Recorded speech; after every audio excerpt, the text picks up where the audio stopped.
He's just been a joy to us all along. Very quiet, but very loving. He was always looking for you at all times, and always made you feel welcome when you came home. He just had a stroke, and then he had an extension of the stroke when he got sick this last time.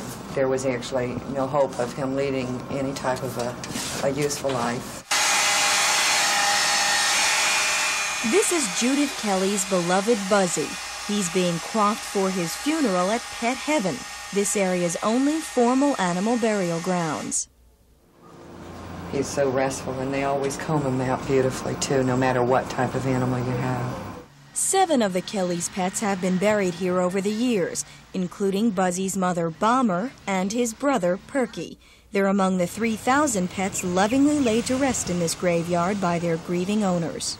There are pets of every description here, according to owner Candy Santos, although most are dogs and cats. We have birds, we have monkeys, we have a rabbit, we have a lamb, we have a ram from a high school, Coral Park High School, back in 1968.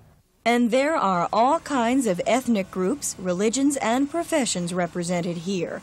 There are Mexican pets, Cuban pets, Jewish pets, even police dogs who gave their lives for their owners. He had a regular police burial, 21 gun salute, the whole works. And each has a history, like Mrs. Emma Peel here, owned by a newspaper reporter. He said that she used to love to dance to the song "You're in My Heart, You're in My Soul" by Rod Stewart. Rod Stewart. So that's why he has there the final acclaim, because he said that he used to have a recording of it, and he'd turn it on, and she was a little Yorkshire Terrier, and he said she used to jump all around. The pets of a famous person are buried here. Mr. Lansky, Meyer Lansky, we have 2 of his pets buried here. There were 2 Lopso-Opsos. There's even a person buried at Pet Heaven along with her dog. Bo here was buried in 1975, and a year and a half later, Aunt Jean, the woman that you see on the headstone there, she passed away because she was so heartsick over the death of the dog. And she is buried here now. Her ashes are buried here. She was cremated and buried here. As interesting as the pets buried here is how they get here. Once a pet dies, you come in and make arrangements just like you would for a person. First visiting the showroom to pick out a casket. Okay, well, this is our pine box casket. This is the bottom of the line, as you call it. And also we have this shell type of casket here. And we also have caskets to bury birds. Right now we're in a cemetery for people. It costs at least $1,000 to lay someone to rest here.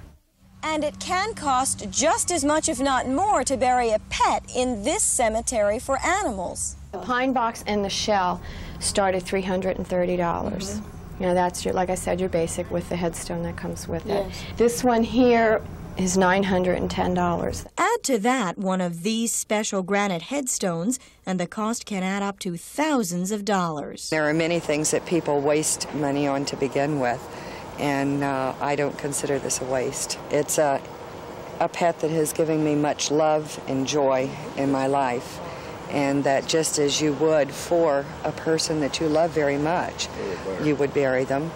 Pets are frozen solid until burial time. They're then spruced up like Buzzy here to make them more presentable for viewing. It's against the law in Florida to embalm animals. Most of Pet Heaven's business involves pet cremations, but several animals at any one time are on ice in freezers waiting for their funerals. My thought when I came in here was he looked like he was sleeping, and that he was at peace, and that he was comfortable. And I told him goodbye. After a few private moments, Buzzy's casket was closed and he was moved to his final resting place. The headstone will read, Buzzy, 1970 to 1984, best in the world.